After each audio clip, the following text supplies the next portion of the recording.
Mirëmbrëma shikues të Star Plus, do t'jemi edhe sonte në studia hapur në minutazhin kushtuar aktualitetit politikës, por dhe zhvillimeve kryesore në qytetin e Shkodrës.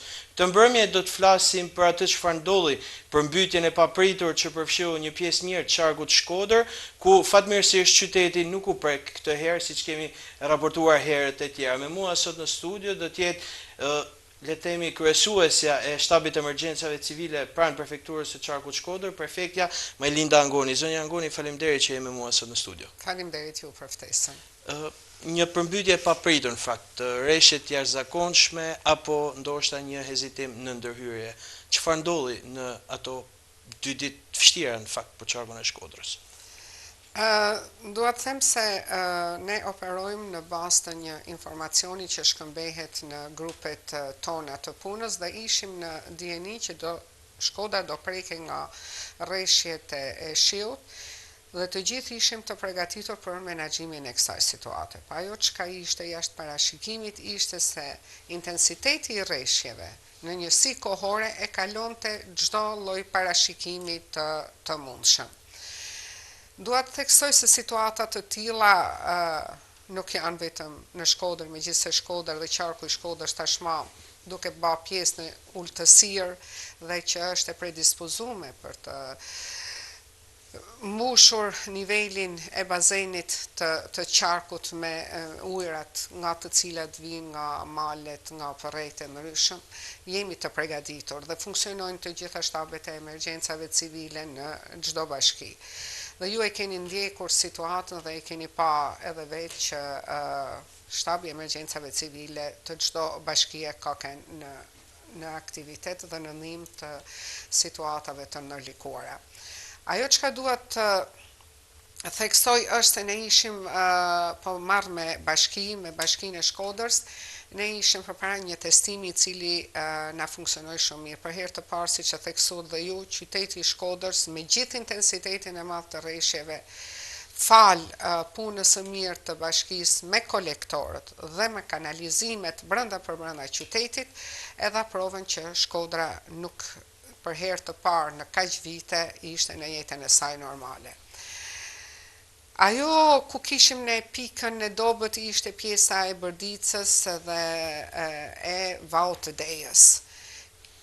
Duhet ta dim dhe gjithkush besoj që jeton në këto zona e ka të qartë që rreshjet e shiut shoqërohen me mushje të përrejve.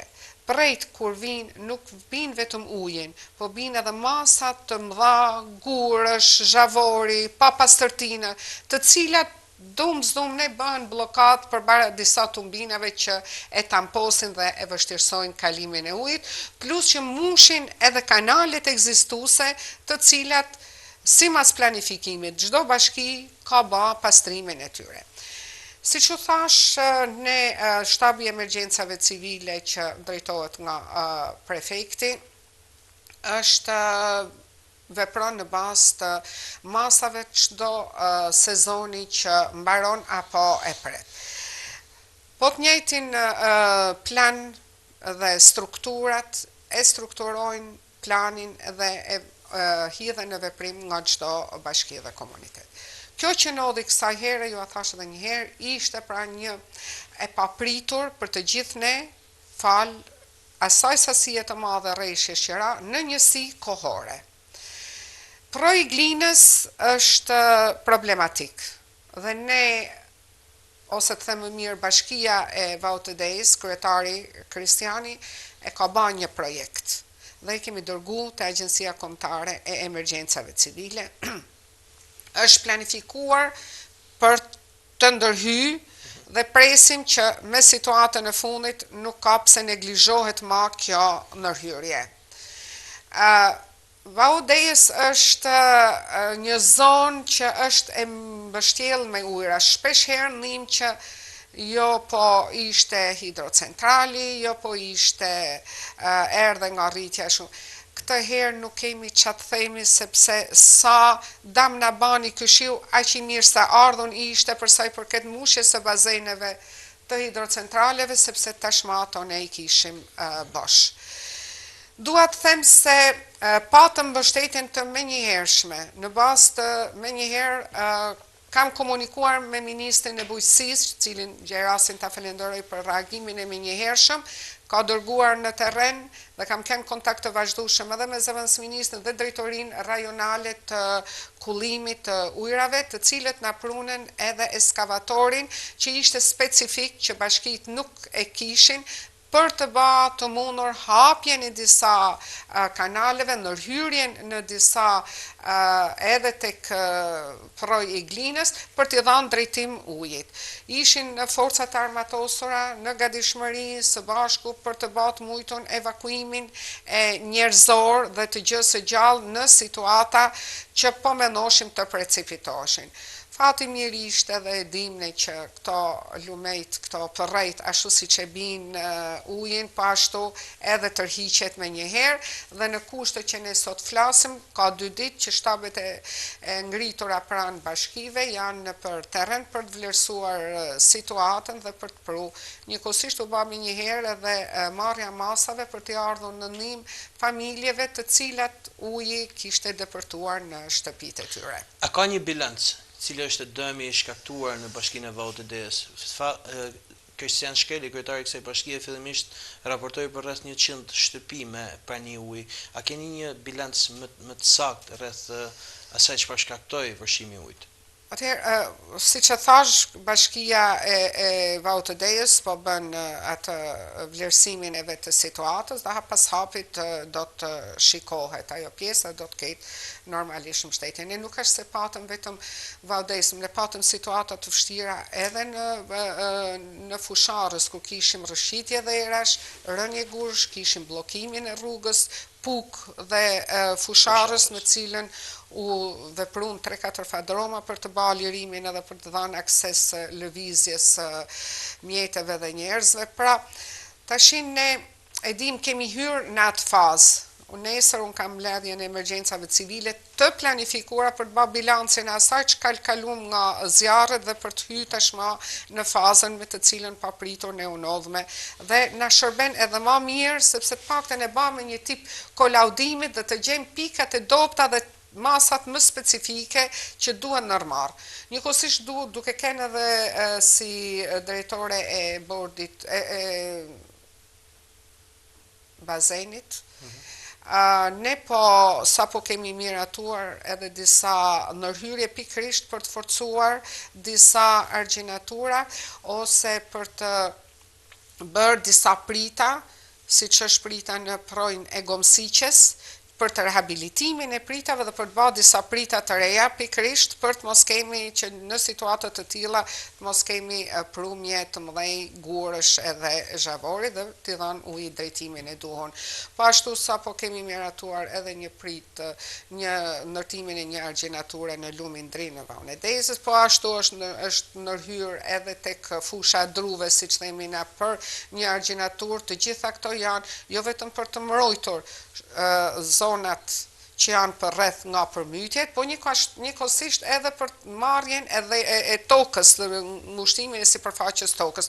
Pra, në çdo aspekt ne jemi duke marrë masat përveç bashkia që bën ndërhyrjet e veta, gjithsecila bashki, po ashtu edhe ne si prefekturë me të gjitha institucionet e mundshme, po veprojmë që të marrim këto masa, meqense tashmë ne e dimë se Shkodra është e rrezikuar nga këto situata. Duke marrë parasysh që e thatë dhe ju, jemi në nisjen e sezonit të shqirave apo le të themi periudhën më me lagështirë.